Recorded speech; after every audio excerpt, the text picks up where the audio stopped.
नमस्कार. आज आषाढी कार्तिकी वारी महामंडळ कडून जे गुरु लोकांची माहिती इतकी छान सर्व देत आहे, त्याच क्रममध्ये मी स्वामी सत्यानंद सरस्वती यांच्याबद्दल आज मी बोलणार आहे. प्रथम श्री गणेशाय नमः. अज्ञानतिमिरान्धश्च ज्ञानाञ्जनशलाकया चक्षुरुन्मीलितं येन तस्मै श्री गुरुवे नमः. गुरुर्ब्रह्मा गुरुर्विष्णु गुरुर्देवो महेश्वरा गुरुर्साक्षात् परब्रह्म तस्मै श्री गुरुवे नमः. सर्व गुरूंना नमस्कार. माझ्या लहानपणापासून घेऊन आजपर्यंत अनेक गुरु आले ज्यांनी मला मार्ग दाखवला. माझे आई वडील त्यांनी गुरु रूपात मला आधार दिला आणि आपल्या संरक्षणमध्ये त्यांनी मार्गदर्शन केला. आज स्वामी सत्यानंदबद्दल बोलायचं म्हणजे काही पण एक सूर्याला एक दिवा दाखवण्यासारखं आहे. कारण स्वामी सत्यानंद ते प्रथम व्यक्ती आहे ज्यांनी योगचं पुनर्जीवन केलं. आज योग आम्ही खूप मोठ्या प्रमाणामध्ये पाहतो आहे. विभिन्न चॅनलवरती मोठे मोठे योग गुरु येतात आणि ते योगची नित नवीन परिभाषा सांगतात. आसन प्राणायामपर्यंतच योग नाही आहे, योग एक जीवनशैली आहे. त्याबद्दल म्हणजे त्यांचे शिष्य स्वामी सत्यानंदांचे शिष्य स्वामी निरंजनानंदजी यांनी असं सुद्धा म्हटलं की आधुनिक कालचे जे पतंजली होते योगगुरु त्यांना उपमा दिली. जर ते नसते तर बहुतेक योग विश्वामध्ये संपूनच गेला असता. कारण त्यांनी फार मोठे योगमध्ये कार्यक्रम केले, ते आपण मध्ये मध्ये पण बोलू.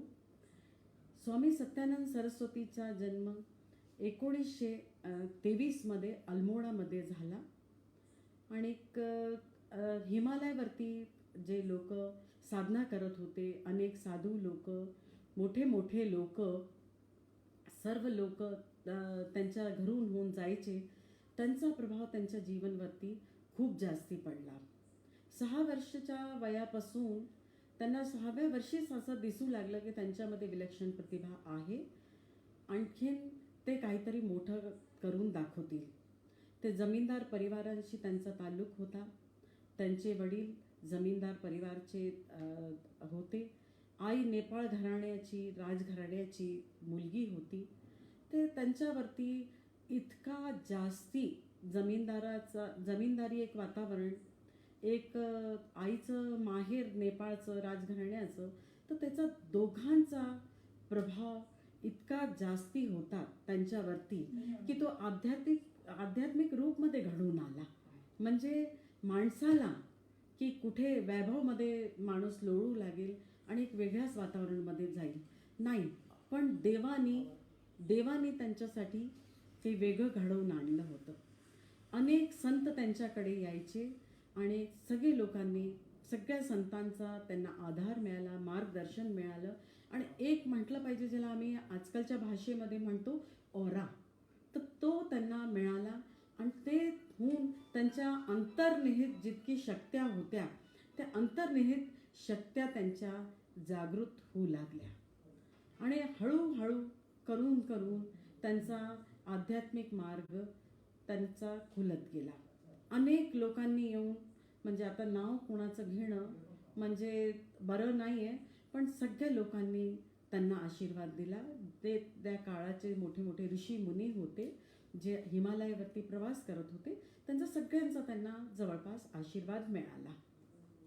त्याच्यानंतर वयाच्या 20व्या वर्षी त्यांनी घर सोडून दिलं. म्हणजे त्यांचं जीवन जर आपण बघू तर 20 वर्षामध्ये डिवायडेड आहे. तर 20 वर्षामध्ये त्यांनी घर सोडून दिलं आणि घर सोडून ते हिमालयाकडे गेले. हिमालयाकडे नंतर झाल्यावरती ते गुरुच्या तलाशमध्ये फार जास्ती फिरू लागले. त्यांचा शोध होता एकमेव, की मी गुरु कोणता धुंडू जो मला, कारण एक तळमळ जी मनामध्ये होती त्यांची, तर ती तळमळ त्यांना शांत बसू देत नव्हती. तर त्याच्या पायी त्यांना हे होतं की मला चांगला गुरु कोणीतरी भेटला पाहिजे. आणि त्याच्याचमध्ये ऋषिकेशमध्ये ते गेले. ऋषिकेशमध्ये ते स्वामी शिवानंदांशी भेटले.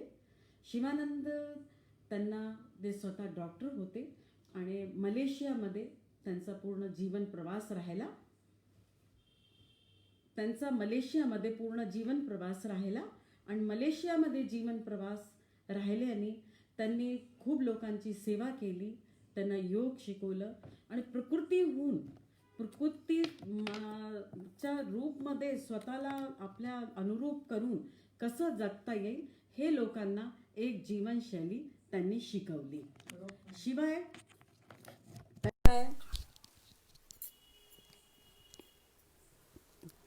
जीवनशैली त्यांनी शिकवली. हळूहळू करून करून स्वामी शिवानंदनी त्यांना म्हटलं की बाबा काही त्यांना गुरुमंत्र वगैरे काही त्यांनी दिला नाही. त्यांनी एकच सांगितलं की कठीण परिश्रम कर आणि गुरुच्या अधीन आपल्याला वाहून दे. त्याच्यात त्यांनी तसंच गुरु आज्ञा मानून आणि त्यांनी प्रवास सुरू केला. आणखीन दिवसभर त्या जमान्यामध्ये कुठे पण म्हणजे किडे खूप, आणखीन जानवर खूप यायचे. हिमालयाच्या खालती ते राहत होते, तर तिथे सफाई करणं, गुरुंनी जसं म्हटलं तसं पाहायचं आणि गुरुला त्यांनी पूर्ण आत्मसात केलं. आणि हळूहळू करून जेव्हा त्यांना ते पाहिलं तर त्यांच्यामध्ये विलक्षण प्रतिभा त्यांच्यामध्ये स्वयंस्थापित होऊ लागल्या आणि ते तंत्र, योग, वेदांत आणि वेद, आणखीन सांख्य आणि कुंडलींचे ह्याच्या सगळे फार जास्ती त्यांना अधिकार येऊन गेला.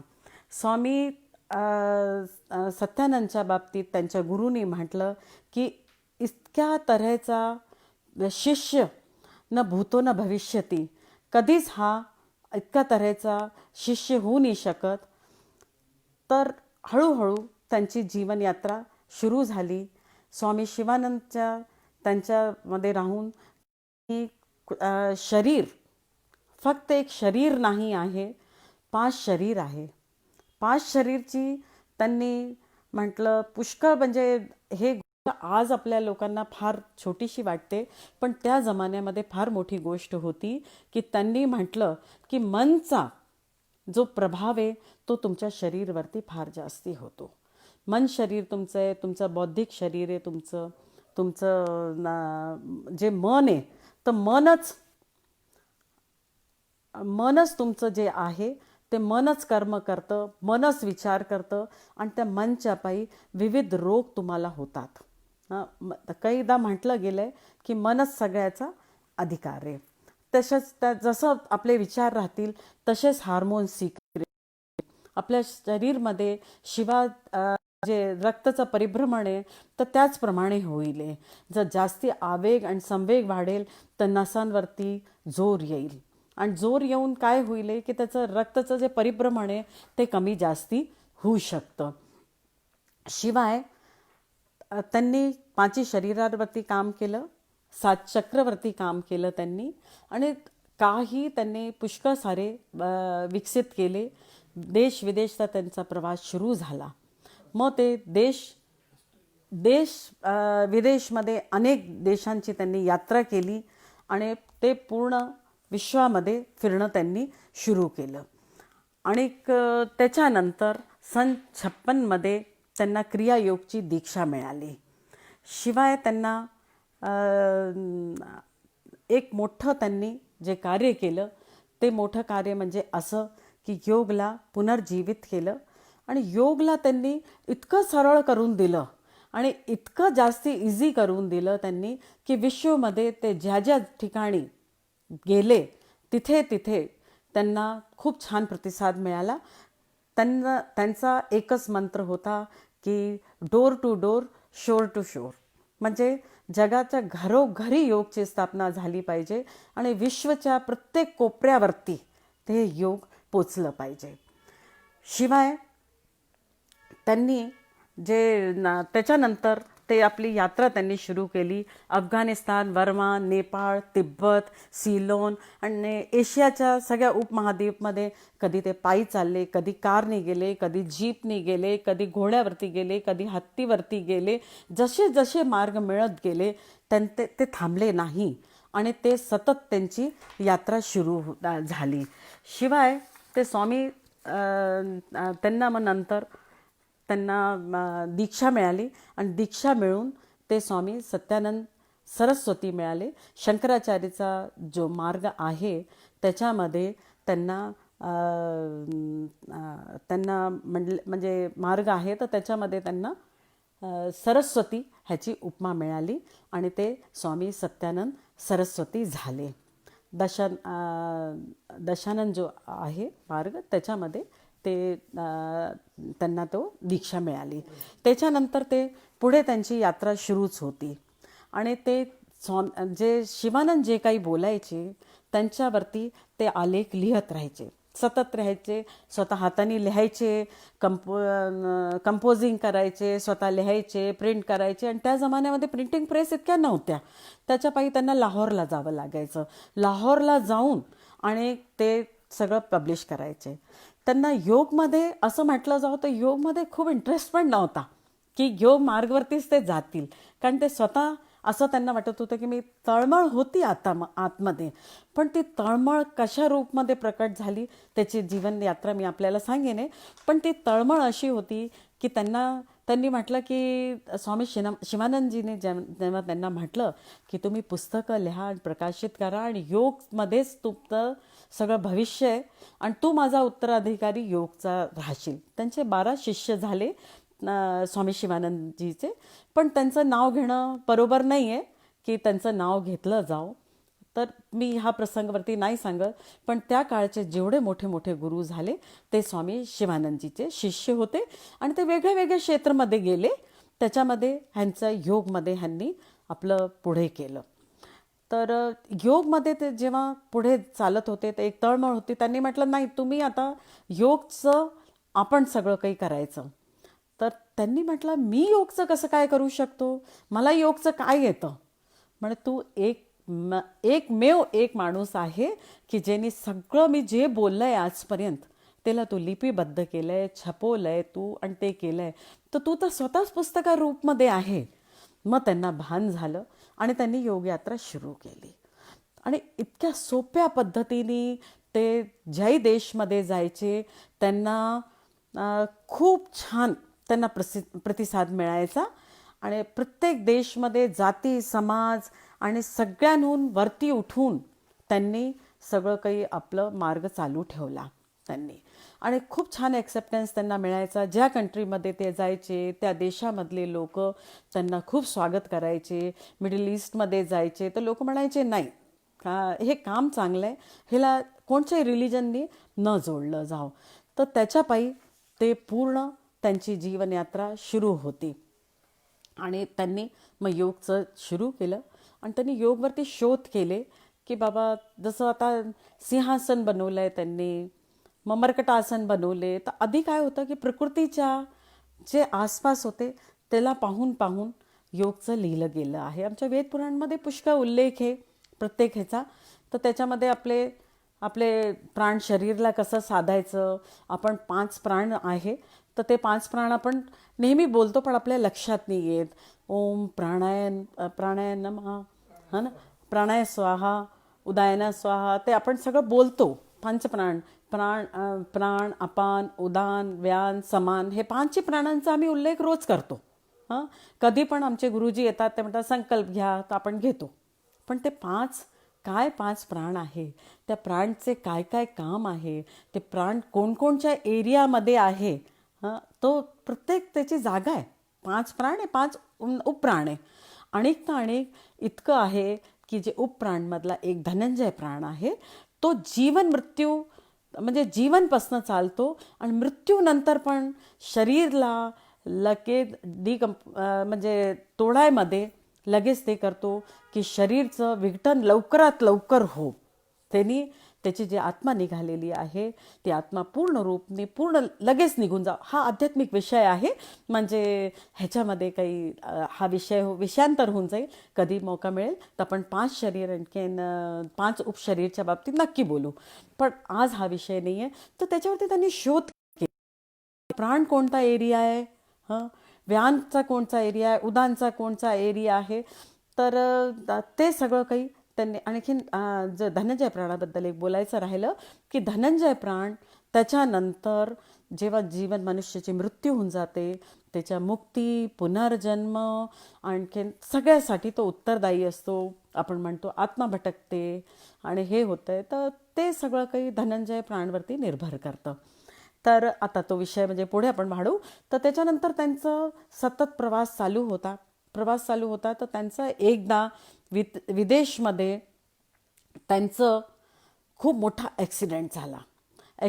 आपण म्हणतो इन्शुरन्स का करावं, पण त्या जमान्यामध्ये पण म्हणजे असं होतं की त्यांचा इन्शुरन्स इंडियाचा होता, भारताचा होता. तर त्याच्यात काय झालं की त्यांचा ॲक्सिडेंट इतका मोठा झाला की त्यांच्या प्राणावरती आलं.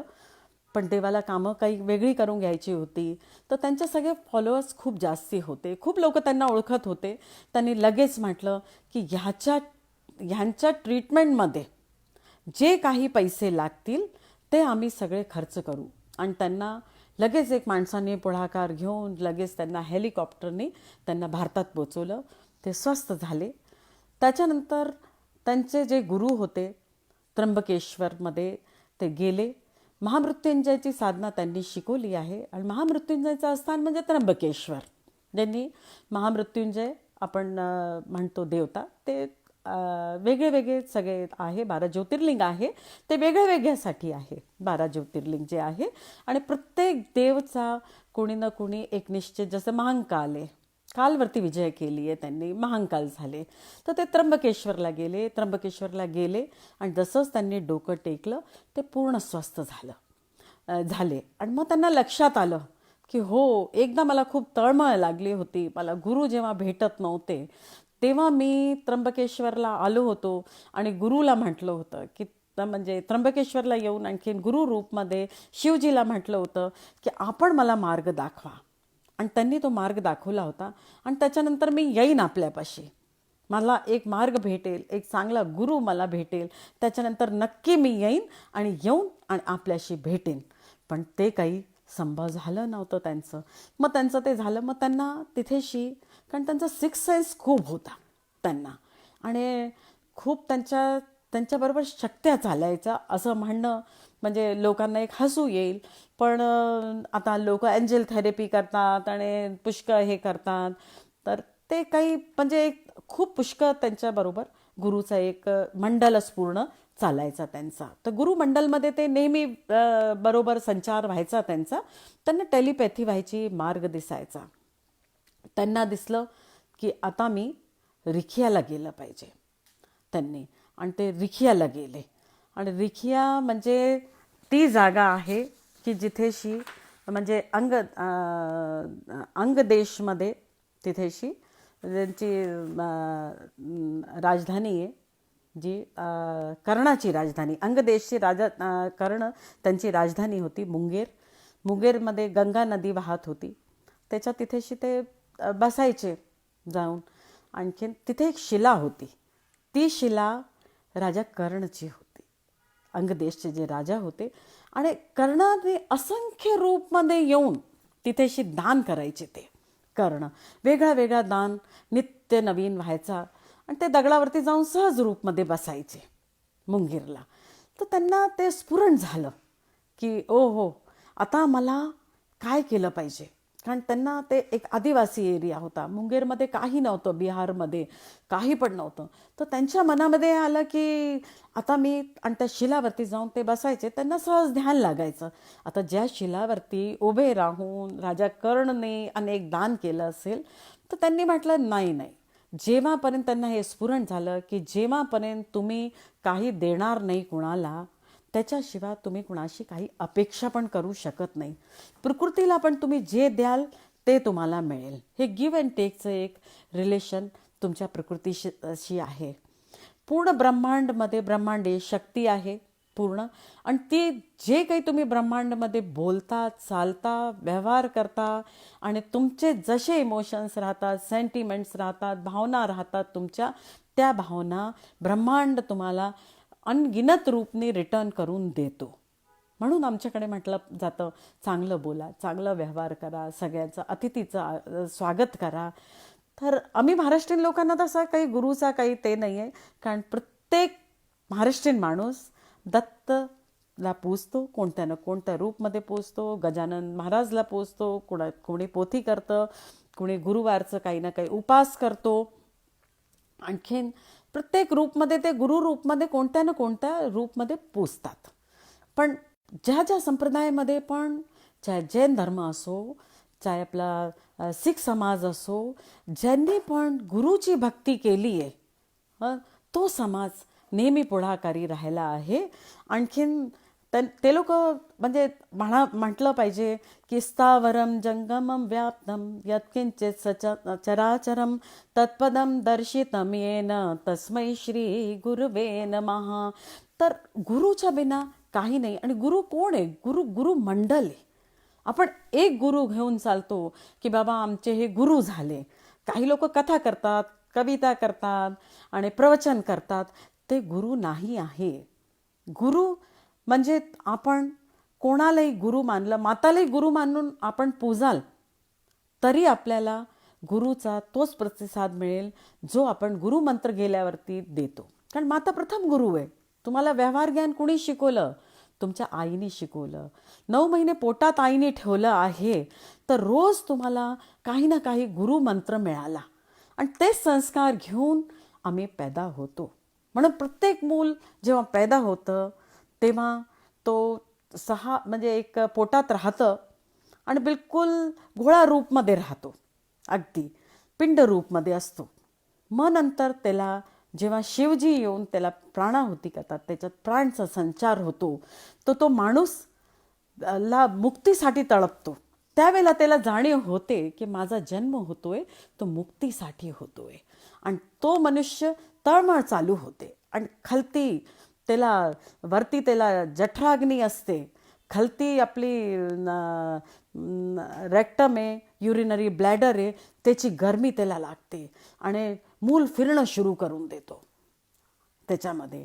आणि मेडिकल सायन्समध्ये म्हणतात मूल फिरतोय ना, मूल फिरतोय म्हणजे अवश्य त्याचं ॲक्टिव्हिटी ठीक आहे, तो सगळं काही छान बिलकुल जन्म घेतोय, मूल फिरतंय, नॉर्मल आहे. पण आध्यात्मिक रूपमध्ये पाहिलं जाऊ तर तो मुक्तीचा प्रयत्न त्याचा त्यावेळेला चालू होऊन जातो आणि मुलाचा जन्म होतो. आणि जन्म होतो आणि मग तो जे आईच्या नाळशी जो जुळलेला आहे आणि निरंतर तो संस्कार ग्रहण करतोय. आई जे खाते, ज्या भावना आईच्या आहे त्या सगळ्या काही तो घेतो.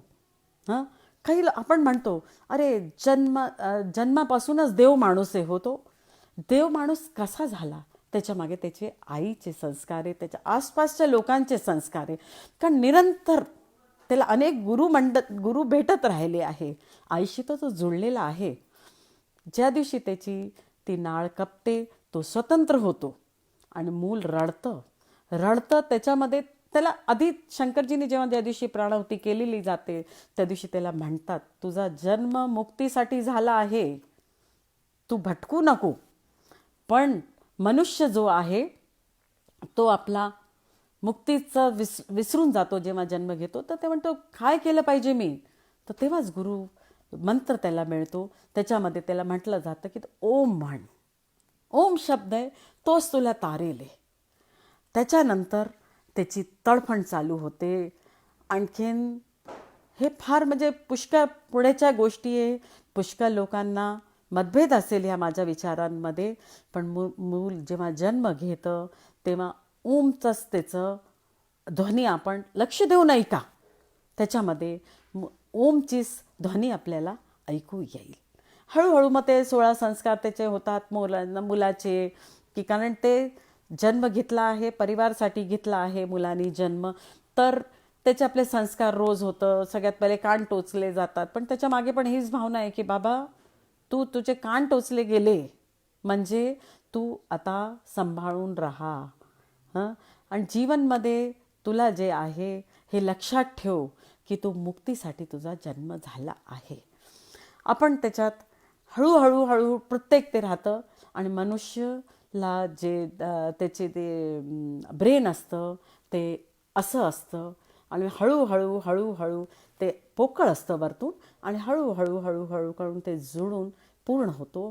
त्या दिवशी तो मुलगाचं कनेक्शन ब्रह्मांडशी कटून जातं त्याचं. तेव्हापर्यंत ब्रह्मांडाशी निरंतर त्याचं संवाद आहे, त्याचं देवांशी सगळं आहे त्याचं मुलाचं. ज्या दिवशी त्याचं त्या डोकं जे पोकळ असतं ते भरतं त्या दिवशी मनुष्य सिंगल होऊन जातो, त्याचा ब्रह्मांडाशी संपर्क कटून जातो. म्हणून लहान मूल हसतं, बोलतं, कधी कधी झोपेत रडतं पण. तर त्याच्या मागे हेच आहे की ते मुलगाचा जो आहे त्याला म्हणतात पूर्वजन्माचे आठवण येते आहे.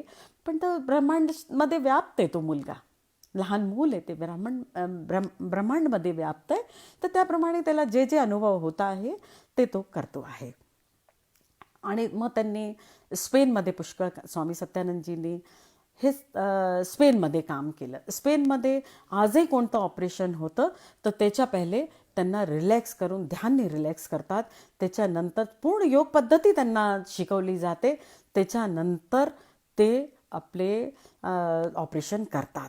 आणि त्यांनी एकमात्र एक त्यांनी खोज केली की जी ध्यान जेव्हा तुम्ही करता तेव्हा थीटा आणि डेल्टा वेव्ज निघतात ब्रेनमधनं आणि त्याच्यामध्ये माणसाला इतकी त्याची क्षमता वाढून जाते. माणसाचं ब्रेन असतं त्याचे फोल्ड्स उघडणं सुरू होतं. मेडिकल सायन्समध्ये म्हटलं जाईल अरे असे कसे फोल्ड उघडतील हे तुमचे, जे आहे ते आहे, काही फोल्ड वगैरे उघडणार नाही, पण तुमचे फोल्ड उघडतात.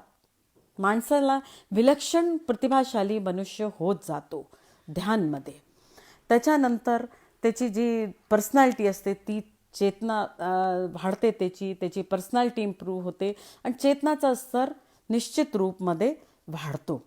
म्हणजे आपण म्हणतो की कॉन्शियसनेस जी आहे ती वाढते. तर मन आहे आमचं, तर मनवरती त्यांनी पुष्कळ काम केलं. चेतन, अचेतन, अवचेतन हे 3 मन आहे. सायकोलॉजी पण मानते. फ्रायडनी पण खूप काम केलं आहे. मी सायकोलॉजीचे स्टुडंट राहिले तर मी सायकोलॉजीमध्ये परत मनवरती खूप काम केलं गेलं आहे. मनवरती आणखीन मनाला सगळं काही उत्तरदायी त्यांनी दिलं आहे पर्सनॅलिटीसाठी. आणि आमच्या या शास्त्रांमध्ये आधीच मनावरती काम केलेलं आहे. त्याच्याशिवाय एक जे आहे तर चेतनाचा स्तर खूप जास्ती वाढून जातो. आणखीन उच्च स्तरवरती मनुष्याचं चेतना येऊन जाते. ऑस्ट्रेलियामध्ये आपण जाल तर त्यांचं जसं अनेक योग गुरु आहे, त्यांचं नाव घेणं बरोबर नाही आहे, पण त्यांचं जे काम आहे ऑस्ट्रेलियामध्ये त्यांनी सत्यानंद स्वामीजींनी इतकं काम केलं की ते गावमध्ये त्यांना ओळखलं जातं. आणि एज्युकेशनमध्ये सगळ्यात पहिले त्याच्यानंतर मग त्यांनी स्वामी सत्यानंदजींनी बिहार स्कूल ऑफ योगाची स्थापना केली मुंगेरमध्ये त्यांनी स्थापना केली. आणि जेव्हा योगला लोक काही ओळखत नव्हते तेव्हा त्यांनी सन 65मध्ये त्यांनी स्थापना केली. पहिली युनिव्हर्सिटी आहे जिला UGCने AICTEने अप्रुव्हल दिलं, जी सर्टिफिकेट प्रोग्राम देते, डिप्लोमा देते, ग्रॅज्युएशन प्रोग्राम देते, पोस्ट ग्रॅज्युएशन करवते, शिवाय PhD प्रोग्राम पण त्यांच्याकडे चालतो. आजपर्यंत जितके मोठे विश्वामध्ये जे मोठे लोक आहे ज्यांनी योगच्या बाबतीत अनेक पुस्तकं लिहिली, पण ते पुस्तकं त्यांनी लिहिली ते सगळ्याचा आधार स्वामी सत्यानंदने लिहिलेली पुस्तकं आहे पूर्ण. आणि त्यांनी इतकं लिहिलं आहे. तंत्रक्रिया एवं योग एक पुस्तक आहे, मोठी पुस्तक आहे. आणि ती पुस्तक म्हणजे मी जेव्हा योगमध्ये MA करत होते आणि योगमध्ये MA करता मी जेव्हा सगळं टेक्स्ट वाचू लागले तर चूंकि स्वामी सत्यानंदजी आमच्या घरी जबलपूरला म्हणजे माझ्या सासूरवाडी जबलपूरला आणखीन सतन्याला येऊन गेलेले आणि प्रत्यक्ष रूपने ते आले आणि खरोखर घरामध्ये पुष्कळ फरक झाला आणि पूर्ण आध्यात्मिक वातावरण आमच्या घरचं आहे. तर त्याच्यामध्ये घरी येऊन त्यांनी दीक्षा दिली, योग शिकवलं त्यांनी आणि योगने कसं रोग निवारण होऊ शकतं हे त्यांनी सांगितलं. माझ्या सासऱ्यांना इन्फॉक झाला होता, विषयांतर आहे थोडा. माझ्या सासऱ्याने इन्फॉक झाला होता, त्यांचा हार्ट डॅमेज होऊन गेलं होतं आणि 20% त्यांचं हार्ट वर्क करत होतं. त्यांना ते योग कधी सोडला नाही त्यांनी. स्वामी सत्यानंदजीशी ते दीक्षित होते. वयाच्या 58व्या वर्षी 58 इयर्समध्ये त्यांना अटॅक आला होता, इन्फॉक झाला होता. त्याच्यानंतर ते 75 वर्ष अगदी स्वस्थ होते. त्यांचं ब्रेन पूर्ण सुरळीत रूपने चालू होतं आणि ते आठवण त्यांची खूप चांगली होती. एक हार्टमध्ये म्हणायला होता, म्हणजे मेडिकल हिस्ट्रीमध्ये हा एक केस आहे. डॉक्टर स्वतः चकित राहायचे की 20% हार्टवरती हा मनुष्य कसं काय काम करतो. छान फिरायला जायचे, म्युझिकचा प्रोग्राम अटेंड करायचे, सगळं अटेंड करायचे. ते सगळं त्याच्या मागे त्यांची योग शक्ती होती. माझ्या सासूबाई निरंतर योग करत राहिल्या आणि स्वामीजींच्या मार्गावरती त्या चालत राहिल्या. त्यांचे गुरु होते ते आणि वयाच्या 85 वर्षापर्यंत त्या मांडी घालून बसायच्या आणि त्यांनी पूर्ण त्यांचं मृत्यू कशी स्वतः झाली पाहिजे त्यांनी खूप काळापूर्वी शिकलं होतं की मृत्यूचा क्षण कसा राहायला पाहिजे, कोणत्या क्षणी राहिलं पाहिजे, माणसाला कोणत्या मनस्थितीत गेलं पाहिजे हे निरंतर त्यांनी धारण करून ठेवलं होतं. आणि 6 महिने पहिले आम्हाला जाणवलं नाही, आम्हाला असं जाणीव झाली नाही की अरे त्यांनी ती योग पद्धती अपनून आणि ते तयारी करतात त्या आम्हाला कल्पना पण आली नाही. पण त्यांनी ती पद्धती अपनवली आणि 85 वर्षीपर्यंत त्यांचे पूर्ण दात होते, केस एकही त्यांचा पांढरा नव्हता, चेहऱ्यावरती इतकी कांती व्हायची की म्हणजे 60 वर्षाहून त्या मोठ्या कधी दिसल्या नाही.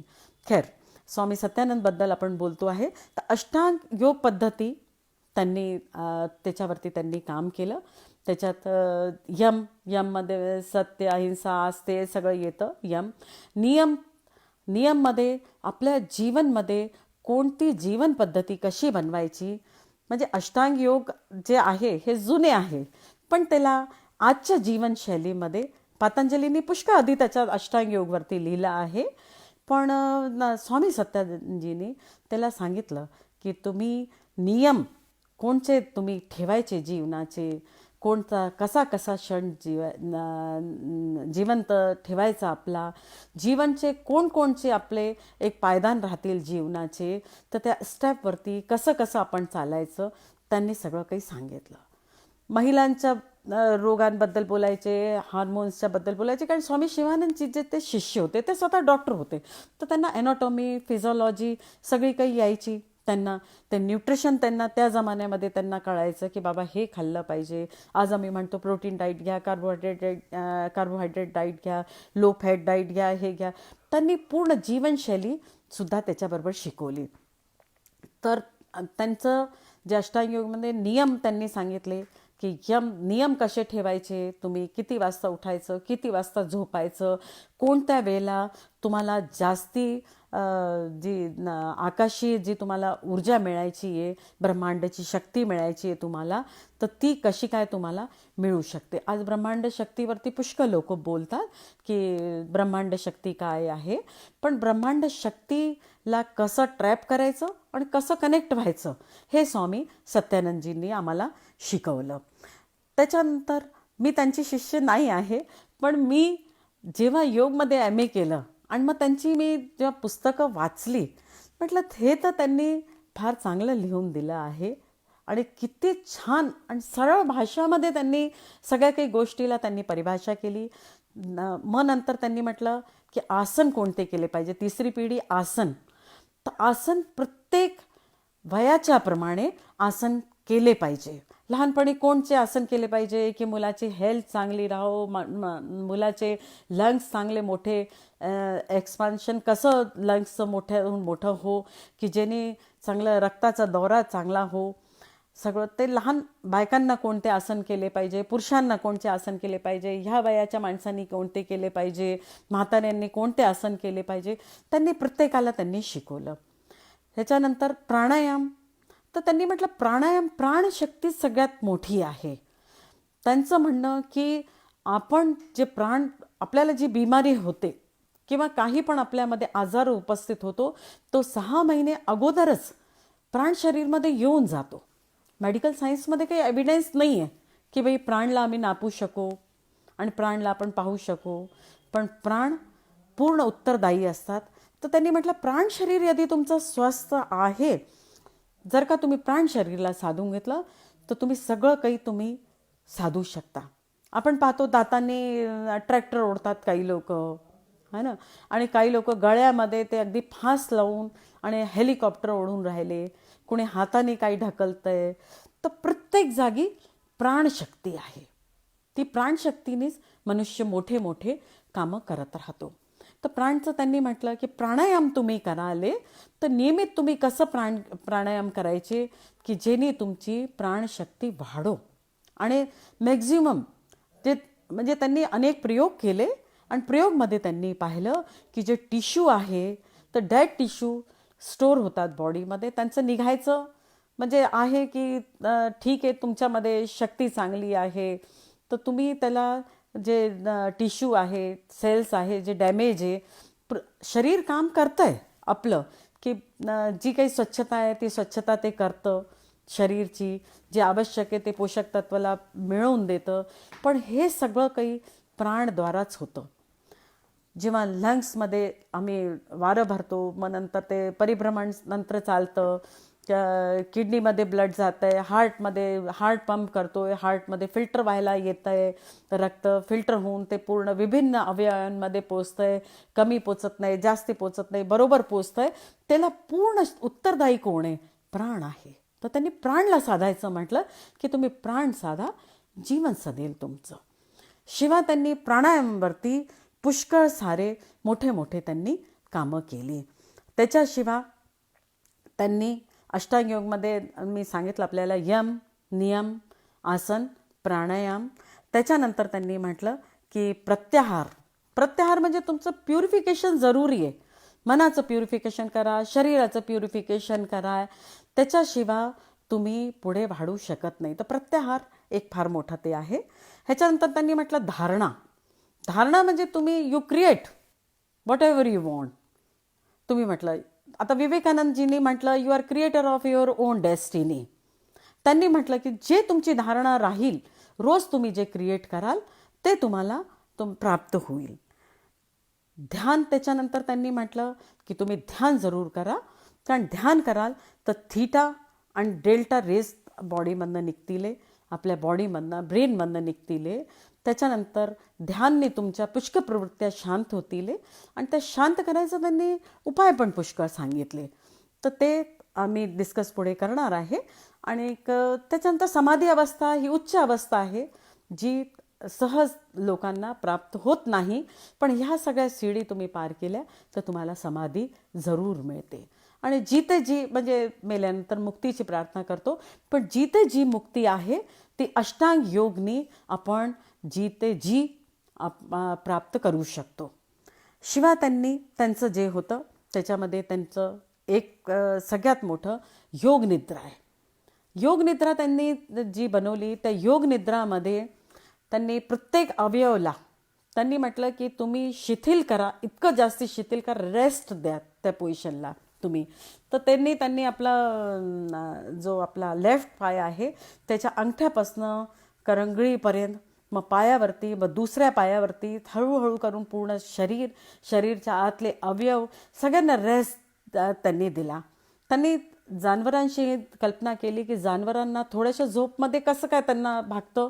त्याचं कारण त्यांनी सांगितलं की त्यांचं शरीर जे असतं ते जमिनीला चिटकलेलं असतं, जमिनीवरती ते चिपकलेलं त्यांचं असतं शरीर, पूर्ण फुल रेस्ट पोझिशनमध्ये असते. पण मनुष्य जेव्हा आपण झोपतो ते पूर्ण असं झोपत नाही. तर त्यांनी सांगितलं एक एक अवयवला रेस्टची जरूरत आहे आणि ते स्टेप बाय स्टेप जागृत ठेवून, म्हणजे ती अवस्था अशी त्यांनी सांगितली की तुम्ही अर्ध झोपेमध्ये पण आहे आणि जागणार पण आहे. तर अर्ध झोपेमध्ये आपल्याला पुष्कळ गोष्टी कळत राहतात. शिवाय आणखीन जे आपण जेव्हा म्हणजे आपण कोण आलं कोण गेलं काय आवाजा झाल्या म्हणजे पूर्ण चैतन्य अवस्था आहे ती. तर ती त्यांनी त्याच्यामध्ये ते हळूहळू हळूहळू करून करून ते योग निद्रामध्ये घेऊन जातात. आणि त्याच्यामध्ये मग पुढची स्टेप्स पुष्कळ सारे आहेत. त्या म्हणजे आता कधी योग निद्रावरती जाईल तर आपण चर्चा निश्चित करू. त्याच्यानंतर चिदाकाश धारणा त्यांनी सांगितली. तर चिदाकाश धारणा त्यांचं आहे. तर त्यांनी म्हटलं की ब्रह्मांडमध्ये चिदाकाश तुम्ही ते करून पूर्ण धारणा करा. म्हणजे कंटिन्युअस यदि तुम्ही काही एक विचार करत आहात तर त्या विचाराने आपल्याला धारणा बनते. जी धारणा बनते ते ती ब्रह्मांडमध्ये जे एक न्यूरो पाथवे बनतं. न्यूरो पाथवेनी तुम्ही कनेक्ट होता. आपण पाहत असाल की रात्री जे लास्ट थॉट असतो तर सकाळचा फर्स्ट थॉट असतो. आपण ज्या बाबतीत आपण विचार करून ठेवू ती सकाळी सगळ्यात पहिले आपल्याला त्याचीच आठवण येईल. पण म्हणून त्यांनी म्हटलं की रात्री विचार करा, तुम्ही मोठा विचार करा. तर महामृत्युंजयचं मंत्र त्यांनी म्हटलं की न्यूरो पाथवे तुमचा बनेल.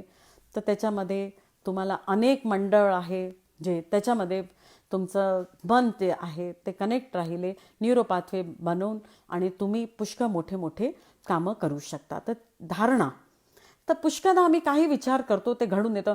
हो मला माहिती होतं हे घडणार आहे. पण वाईट का घडतं चांगलं का नाही घडत. त्याचं एकच कारण आहे की आम्ही लहानपणापासनं निगेटिव्ह जे आपलं ऋणात्मक विचार आम्ही लोक नेहमी आपल्यावरती हवी ठेवतो. लहान मुलगा असतो त्याला म्हणतो अरे बाबा सांभाळून जा. हां म्हणजे त्या मुलाला आधीच कल्पना की बाबा मी जाणार आहे तर काहीतरी वाईट न होऊन जाऊ. पण नाही ते आपण न्यूरो पाथवे बनवतो. म्हणून आपण म्हणतो हो मला जीव घाबरतच होता माझा की असं काहीतरी घडणार आहे. नाही ते तुमची धारणा होती. तिला तुम्ही बलवती केलं आणि ते घडून आलं. तेच तुम्ही पॉझिटिव्ह विचार करा आणि धारणाशक्तीला मजबूत करा. त्याच्यानंतर आपण पहा की कसं आपलं सगळं छान होतं. त्याच्यानंतर त्यांनी अंतर्मौनची साधना सांगितली. अंतर्मौनची साधनामध्ये त्यांनी म्हटलं की तुम्ही मनाला कनेक्ट व्हा, शरीराला शिथिल करा. अंतर्मौन त्यांनी म्हटलं. त्याच्यानंतर अजपाजप त्यांनी म्हटलं की अजपाजपमध्ये तुम्ही श्वास घ्या आणि श्वास सोडा. हां काही लोक त्याला सोहम साधना नाव दिली आहे त्याची की घेतो तेव्हा म्हणतो आपण सो हम. तर ही सोहम साधना झाली. तर त्याला पण त्यांनी अजपाजपच्या नंतर त्यांनी ती साधना सांगितली. तर त्याच्यामध्ये तुम्ही स्वतःला साधून आणि तुम्ही पूर्ण दिवसभर अजपाजप आपला चालू शकतो. तर अजपाजपमध्ये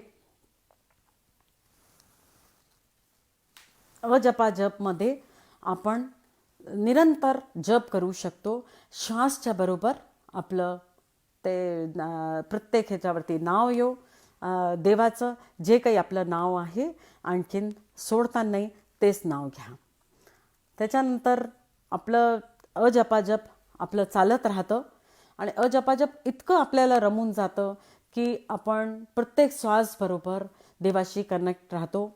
आता सरदार लोक म्हणतात श्वासादी माला नल सुमिरा मैं तेरा नाम वंदा मैं बन जावा तेरा बंदा मैं बन जावा तेरा. तर त्यांनी म्हटलं की मी तुमचा बंदा बनून राहणं चाहतोय आणि श्वासच्या माळाबरोबर माझं सतत जप चालू आहे. तर असं एक त्यांनी म्हटलं. मग नंतर अजपाजप आहे ती कुंडलिनी साधना आहे. ती हायर फ्रिक्वेन्सीवरती माणसाला घेऊन जाते. मूलाधारपासून घेऊन सहस्त्रारची जी साधना आहे ती अजपाजप साधनामध्ये आहे. त्याच्यानंतर त्यांनी सन 88मध्ये सर्व सोडून आणखीन स्वामी निरंजनानंदजीला त्यांनी सगळा भार दिला की आपण सगळं सांभाळा. स्वामी निरंजनानंदजीला त्यांनी एक फार मोठी गोष्ट मी लक्ष देऊन सांगते प्रत्येकाने ते करावं. त्यांनी सांगितलं की लहान मूल जेव्हा झोपतं तो ऐकत राहतो कंटिन्युअस, आणि त्याच्या सगळ्या इंद्रिया, 5 इंद्रिया त्याच्या चालू असतात. तो डोळ्यांनी बघत नाही, पण नाकाने सुंगत राहतो, कानाने ऐकत राहतो, तो स्किननी तो महसूस करत राहतो, आणि श्वासाने तो सगळं काही ग्रहण करत राहतो. त्यांनी म्हटलं मुलगा झोपला आहे, त्याच्यामध्ये तुम्ही कानामध्ये त्याच्या हळूहळू तुम्ही जे तुम्हाला जसं बनवायचं आहे मुलाला, अरे सत्य बोल, अहिंसक बन, जे काही आपल्याला घडवून मुलाला आणायचं आहे, डॉक्टर बन, इंजिनियर बन, जे काही आपल्याला मुलाला लहानपणापासून सांगायचं आहे सांगा. त्यांनी हा प्रयोग केला. आणि निरंजनानंदजी, स्वामी निरंजनानंदजी जे आता सर्वस्व आहे बिहार स्कूल ऑफ योगाचे, तर त्यांना जे कधीच शाळेत गेले नाही आणि त्यांना अनेक भाषा शिकवल्या त्यांना, आणि त्यांना वेदांत, वेद, पुराण सगळ्याचं जे नॉलेज होतं त्यांना सहजपुराणने सगळं केवळ त्यांना एक झोपेमध्ये त्यांनी सगळं काही शिकवून घाललं. ते उदाहरण आहे त्याच्यामध्ये. आणि आपण कुठे पण वाचाल आपल्याला हे दिसेल की त्यांनी अशा लँग्वेजेस शिकवल्या वेगळ्या वेगळ्या. आणि मला जे माहिती आहे 18 भाषांवरती त्यांचं प्रभुत्व आहे, आणि ते बोलतात. साक्षात सरस्वती येऊन त्यांच्या जिभेवरती येऊन बोलते. आणि एक जागी त्यांनी लिहिलं स्वामी सत्यानंदजींनी की मी ज्या पायरीवरती चढणं सुरू केलं होतं, मी त्या पायरीवरती मला असं वाटतं पुष्कळ थांबून गेलो, आणि स्वामी निरंजनानंदजी पुष्कळ पुढे चालले गेले. तर हे पण एक गुरुची महानता आहे की त्यांनी आपल्या शिष्याला त्याच्या कर्तृत्वाबद्दल ते बोलले.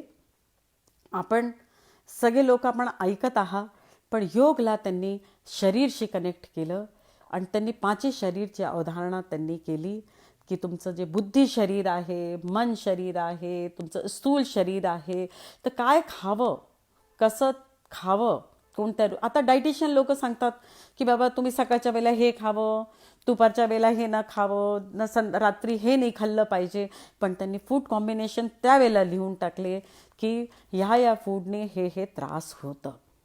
त्यांनी तेव्हा तर प्रयोग पण झाले नव्हते. त्यांनी सांगितलं की तुमच्या ग्लँड्सवरती असर होतो. त्यांनी ॲड्रिनलवरती काम केलं. तर त्यांनी म्हटलं ॲड्रिनल जी ग्लँड आहे तर ती आमच्या काही शरीरवरती काही आपत्ती येते, शरीरवरती काही प्रभाव होतो, टेन्शन वाढतं, तेव्हा ती ॲक्टिवेट होते. छोटीशी ग्लँड आहे ॲड्रिनलिन, त्याच्यामध्ये हार्मोन सिक्रेट होतं. तर त्या हार्मोन्सच्या पायी काय होतं की शरीरमध्ये बाबा एकदम मनुष्य बेहोश होऊन न पडलं पाहिजे, त्याचे रिफ्लेक्सेस तेज होऊन जातात. तर त्याच्यासाठी काय होतं की ते जसंच ते हार्मोन सिक्रेट होतं, ॲड्रिनल त्याला मेसेज देतं ब्रेनला, आणि जसंच होतं सिक्रेट तर मनुष्यामध्ये शर्कराची मात्रा वाढून जाते, फॅटची मात्रा वाढून जाते शरीरामध्ये. आणि हळूहळू जर निरंतर मनुष्य टेन्शनमध्ये आहे, कोणत्या ताणामध्ये आहे, त्रासामध्ये आहे, किंवा त्याच्या विपरीत परिस्थिती आहे, तर मनुष्यामध्ये तर ते सारखं सिक्रेट होऊन मनुष्याचं कोलेस्ट्रॉल वाढतंय, मनुष्याची शुगर वाढते. अगो बाई डायबिटीज का वाढतंय आजकाल? टेन्शन होऊन राहिलंय. जीवनशैली बदलावी लागेल आम्हाला, आणि त्या जीवनशैलीमध्ये आम्हाला जावं लागेल की जी अगदी सोपी पद्धती आहे. आणि आज पण त्यांनी अनेक पुस्तकं लिहिली, 70 ते 80 पुस्तकं त्यांनी लिहिली आहे, आणि त्या पुस्तकांवरती एक वरती मोठं काम चालू आहे. आणि पुस्तकांना वाचा, एक पुस्तक तुम्हाला काही ना काही शिक्षा देऊन जाईल. आपल्याला बिहारमध्ये त्यांनी जेलमध्ये काम केलं.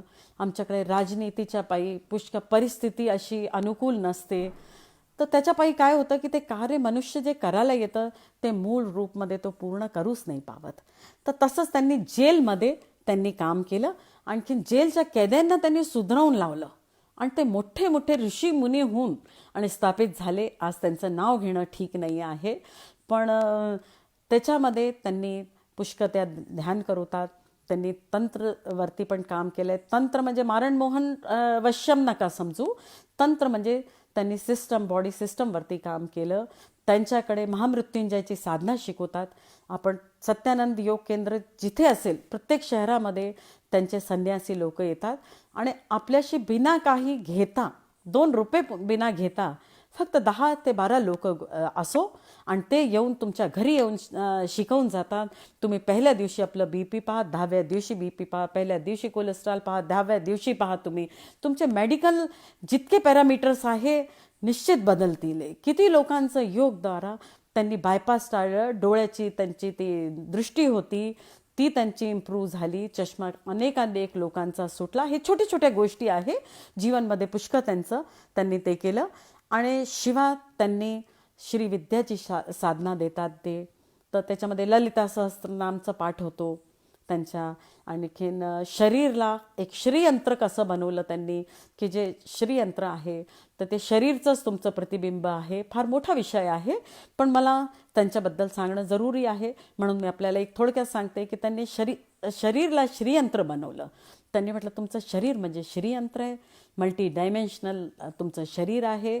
आणि त्या शरीरामध्ये जे 7 लोकवरती 7 लोक खलती आहे, ते 7 लोकची त्यांनी लोकांना जाणीव करून दिली की ऊर्ध्व लोक कोणचे आहे, अधो लोक कोणचे आहे, ते त्यांनी जाणीव केली. शिवाय त्यांच्याकडे विभिन्न पाठ होतात. त्या पाठमध्ये त्यांनी पुष्कळ लोकांना बिना काही ज्योतिष काही उपाय करता, मंत्र तंत्र न करता त्यांना पुष्कळ ग्रुपमध्ये ते मोठे मोठे कामं करवतात. दुर्गा सप्तशतीचा पाठ होतो, शतचंडी सहस्रचंडी तर इतक्या सोप्या पद्धतीने चालूच असते त्यांच्या. आणि पुस्तकांची किंमत पाहिली तर असं वाटतं की पुस्तक इतक्या हायर लेवलवरती लिहिली गेली आहे, लोकांनी कॉपी केली आहे, लोकांनी योग पद्धती बनवून टाकली. आज जितके लोक मोठ्या मोठ्या पंक्तीमध्ये आहे, मला त्यांचा काही विरोध नाही, त्यांना सगळ्यांना नमन, कारण ते पण गुरुमंडलचा एक हिस्सा आहे. आणि त्यांच्या मागे पुष्कळ लोक आहे की काहीतरी ज्ञान ते लोक देत आहे. पण त्याच्यामध्ये सगळ्यात मोठा जो आपल्या योगला पुनर्जीवन जे दिलं, आणि नाही तर योगचा निश्चित लोप होऊन गेला असता. परत अनेक विद्यांचा लोप झाला आहे, आमच्याकडे अनेक विद्या आहे, त्यांचा सगळ्यांचा लोप झाला. तसा लोप योगचाही झाला असता. आणि योगला पण रजिस्टर्ड दुसऱ्याच कंपनीने करवलं असतं की बाबा योग आमचा आहे, योग तुमचा नाही आहे.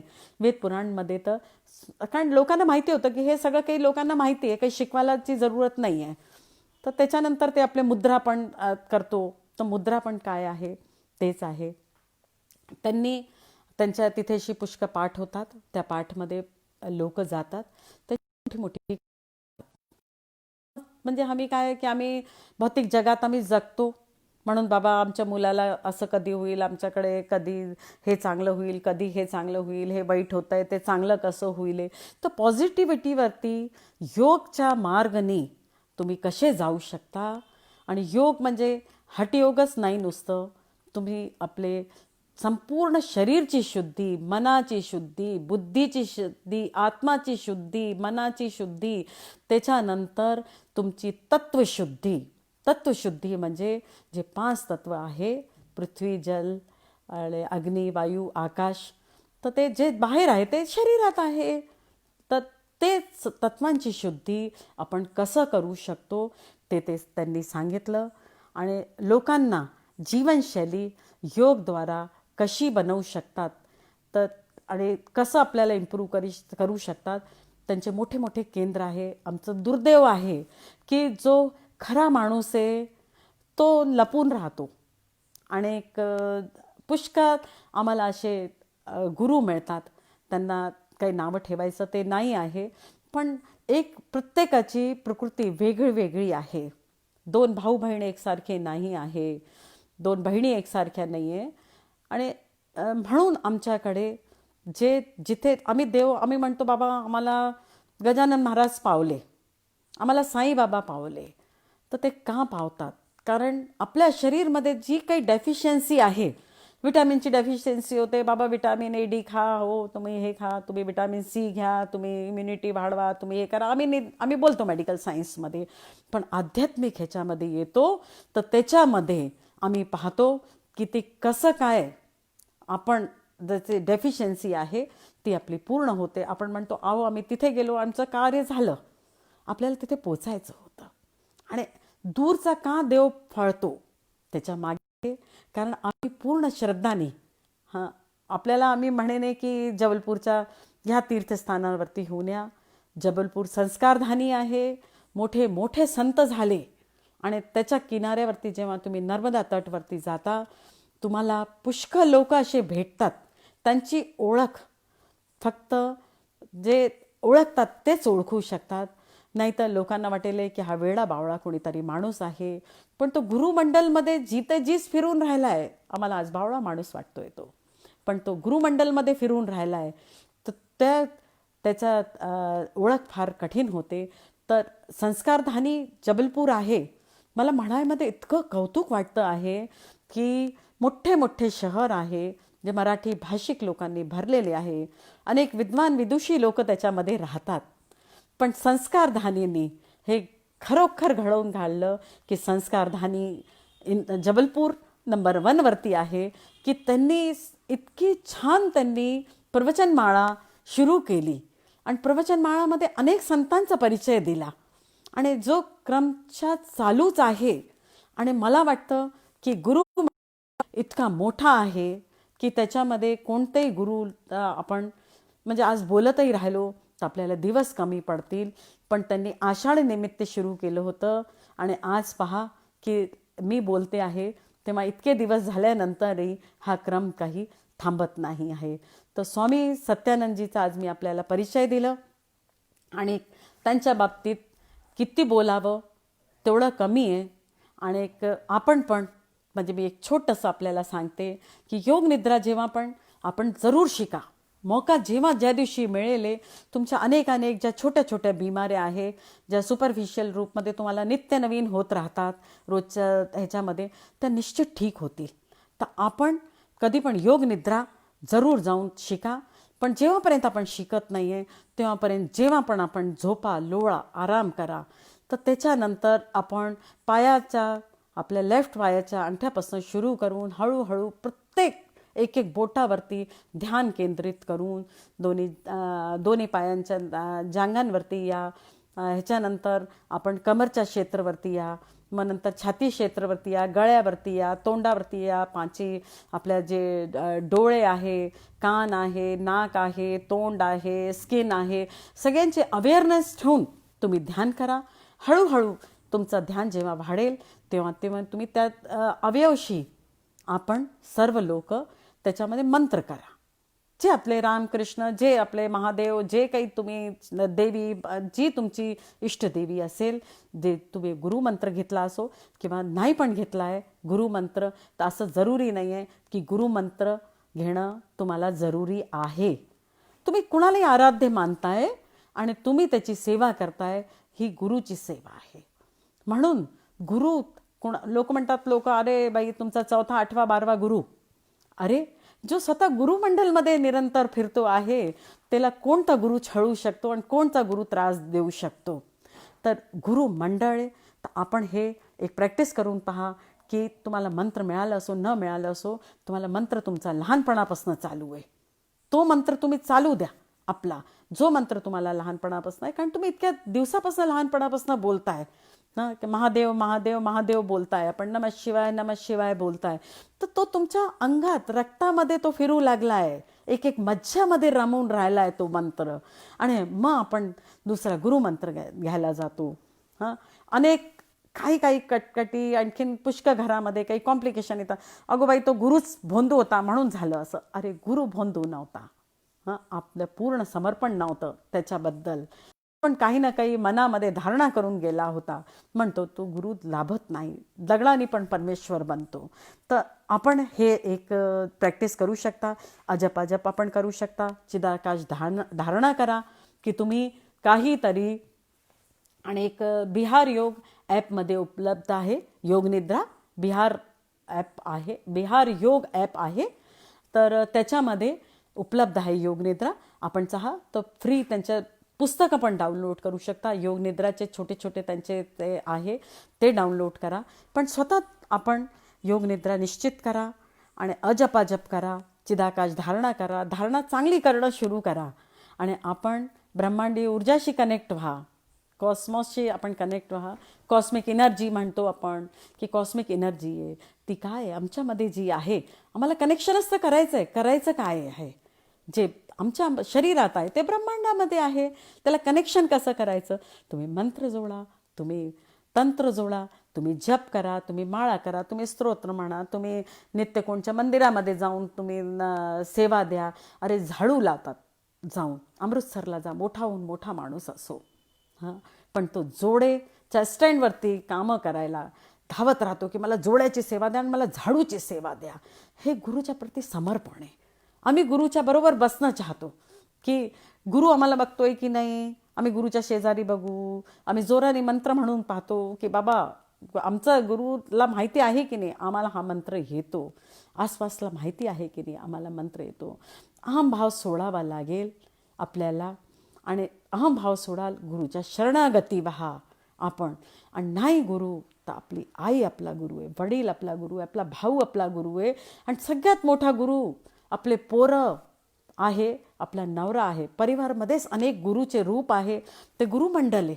आणि ते गुरुमंडळ आहे म्हणून आमचा जन्म झाला आहे. का जन्म झाला आमचा? पर्टिक्युलर परिवारमध्ये का झाला, पर्टिक्युलर परिवारमध्ये आमचं का लग्न झालं, ते सगळं काही पूर्व निर्धारित होतं. आणि हा मंडळ आहे मोठा, त्यांची मुक्ती होईल तेव्हाच तुमची मुक्ती होईल. जेव्हा आम्ही मुक्तीच्या सिद्धांताकडे जातो तर जेव्हा सर्वांची मुक्ती होणार नाही, कारण आमचे लेनदेन तेव्हा संपतील की जेव्हा आमचं पूर्ण कर्म संपतील. कर्म प्रत्येकाला भोगावे लागतात. आम्ही घाबरतो, कर्मशी घाबरतो, पण कर्म दुबळे होतात, साधनाने होतात.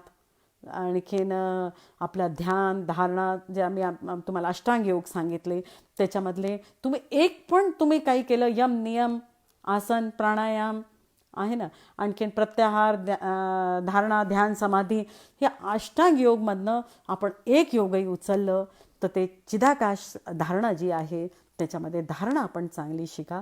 तर धारणा तुम्ही चिदाकाश धारणाचा खूप मोठा तो विषय आहे. तर चिदाकाश धारणावरती आपण बोला, अंतर्मौन करा तुम्ही. तर अंतर्मौनमध्ये तुम्हाला आतमधल्या शक्त्या जागृत होतात. अंतर्मौनमध्ये, अंतर्मौन म्हणजे काही मौन राहणं नाही आहे की आपण चूप होऊन जा, आता कुणाशी बोलायचं नाही बाबा, माझं अंतर्मौन चालू आहे, आज मी मुकं राहीने, आज मी बोलणार नाही आहे, आज माझा बोलायचा दिवस नाही आहे. नाही, अंतर्मौन म्हणजे आपला संवाद, शरीरशी संवाद जो आहे तो अंतर्मौन आहे. विविध जे अवयव आहे आपल्या शरीरातले, त्या शरीराशी आपण बोलतात, त्यांना थँक्स म्हणतात. आपण कधी शरीराला थँक्स म्हटलं का?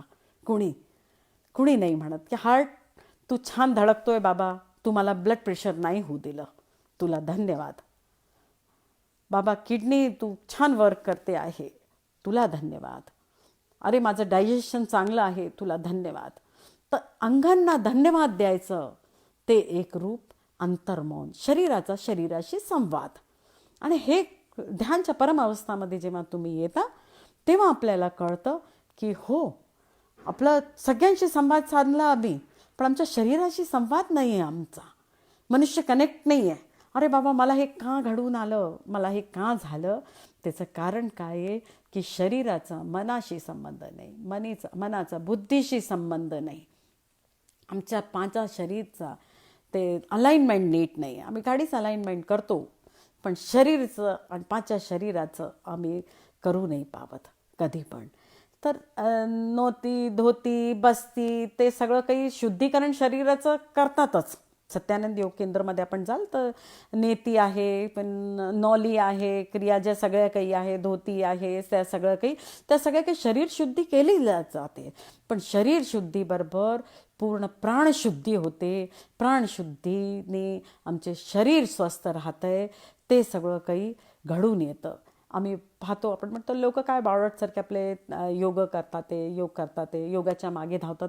उलटा सीधा योग नाही आहे, क्रम आहे. भळाभळ लोक आपले जे भस्त्रिका करतात, जोराने करतात. अरे तुमच्या शरीरावरती जोर येईल, तुमचं शरीर सदलेलं आहे का? तो पहिल्या दिवशी 15 किलोमीटर फिरायला जा बरं, सांगा मला, की दुसऱ्या दिवशी तुम्ही पाय धरून न बसला तर बस, सांगा. नाही, तसं शरीराचं आहे. शरीराला हळूहळू साधावं लागेल. शरीर कधी सदेले, हळूहळू आपण एक्सरसाइज करूये एक एक. म्हणून त्यांनी क्रम सांगितला आहे की सगळ्यात पहिले डोळ्याच्या एक्सरसाइज करायच्या, डोळ्याच्या नंतर मग म्हणजे डोळ्याच्या केल्यानंतर मग नंतर तुम्ही हाताची एक्सरसाइज करा, कंद्याची एक्सरसाइज करा, मुठ्ठ्यांची एक्सरसाइज करा. मग हळूहळू करून वाढा. मग प्राणायाम पण ते सुरू करतात. तर जितके प्राणायाम आहे 8-10, तर त्याच्यामध्ये प्राणायाम पुष्कळ तऱ्हेचे आहे. पण भ्रामरीने ब्रेनची कॅपॅसिटी निश्चित वाढते. मी जेव्हा कुठे पण स्ट्रेस मॅनेजमेंटवरती वर्क करायला जाते तर मी पाहिलं की नुसतं भ्रामरी केल्याने लोकांचं ब्लड प्रेशर नॉर्मल झालं. काय केलं हो तुम्ही? भ्रामरी करत होते मी. भ्रामरी कितीदा केली तुम्ही? भ्रामरी आम्ही जेव्हाही मला टेन्शन व्हायचं, आपण सांगितलं होतं की कोपऱ्यामध्ये बसायचं, भ्रामरी करायची आपली. काही त्याला धर्माशी ओमशी जोडायची जरूरत नाही आहे आणि कुणाशी जोडायची जरूरत नाही आहे.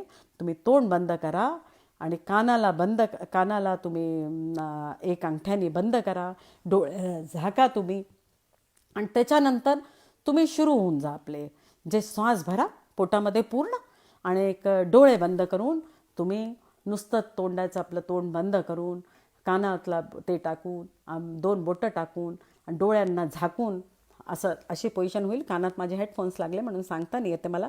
तर असं करून आणि आपण नुसतं आवाज करायची, भ्रमराची आवाज होते म्हणून भ्रामरी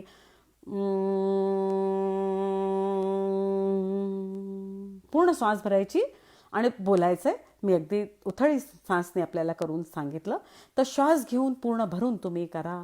तर भ्रामरीनेच पुष्कळ इफेक्ट होतो. अनुलोम विलोमे. मग हळूहळू करून आपण वाढा. शरीराचे आसन करा, शरीराला मोकळं करा. शरीर स्टिफ झालेलं आहे आणि तुम्ही प्राणायाम सुरू केले तर शरीरवरती इफेक्ट होईल. म्हणून आधी प्राणांना साधा, त्याच्यानंतर शरीर सधेले आणि त्याच्यानंतर आपण स्वामी सत्यानंदजीची आपण ऐकलं. स्वामी सत्यानंदजीने त्याच्यानंतर आपल्या देश विदेशमध्ये त्यांचं काम झालं. आणखीन त्यांनी जे म्हटलं होतं door to door, shore to shore, तसं ते पूर्ण घडून आलं. आणि 23 सप्टेंबर 2009मध्ये त्यांनी आधीच सन 88मध्ये सगळा संन्यास घेऊन घेतला होता. त्याच्यानंतर ते पूर्ण आपल्या संन्यासी रूपमध्ये राहिले. ते लोकांना दर्शन द्यायचे नाही, भेटायचे नाही, अल्पभोजन करायचे. शरीर पूर्ण सडलेलं होतं. 2009मध्ये त्यांनी समाधी घेतली आणि जी अलख त्यांनी जगवली, योगाचं पुनर्जीवन केलं. त्यांना जितकं जास्ती त्यांच्या बाबतीत म्हटलं जावं आणखीन तेवढं कमी आहे. आणि त्यांनी जे आम्ही शिवमानस पूजा जे आम्ही करतो, रत्ने कल्पितमासनं हिमजले, रत्ने कल्पितमासनं हिमजले. हां, मी विसरून राहिले. त्याच्यामध्ये आहे संचार पदयो प्रदक्षिण विधी स्तोत्राणि सर्वा गिरो यद्यत् कर्म करोमि तत्किलं शंभो तवाराधनम. म्हणजे मी झोपतोय ती पण समाधीची अवस्था आहे. मी जे बोलतोय ते तुझे मंत्र आहे. हां, त्याच्यानंतर सगळ्यात आहे की मी क्षमा चाहते. करचरणं कृतं वा कायजं कर्मजं वा श्रवणनयनजं वा मानसं वापराधं वीतं वा सर्वमेतत् क्षमस्व. जय जय करुणाब्धे श्री महादेव शंभो. प्रथम गुरु शिवजी, त्यांना प्रणाम. स्वामी सत्यानंदजीला प्रणाम. त्यांची अनेक खूप जास्ती त्यांचा मार्ग फैलो तर माझी आज बोलण्याची सार्थकता होईल. माझ्या बोलण्यामध्ये पुष्कळ साऱ्या चुका असतील, त्यांना क्षमा करा. मी गोडबोलेजीला विशेष रूपने धन्यवाद देते. आणि खरंच त्यांनी इतकं मोठं काम करून आणलं.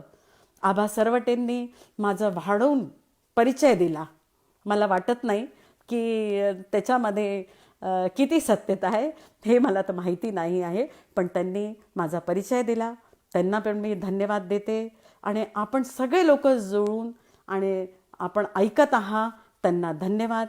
सर्वांना धन्यवाद. की आपण सर्व लोकांनी ऐकलं. त्याच्यानंतर मी परत त्यांना म्हणते, त्वमेव माता च पिता त्वमेव, त्वमेव बन्धुश्च सखा त्वमेव, त्वमेव विद्या द्रविणं त्वमेव, त्वमेव सर्वं मम देव देव. हे देवा, हे गुरु तत्व, ज्यांनी आम्हाला देवाशी भेटवलं, मार्ग दाखवला, त्या प्रत्येक गुरुला नमन करून जबलपूरच्या मंडळाला मी परत धन्यवाद देते. नमः शिवाय. नमस्कार.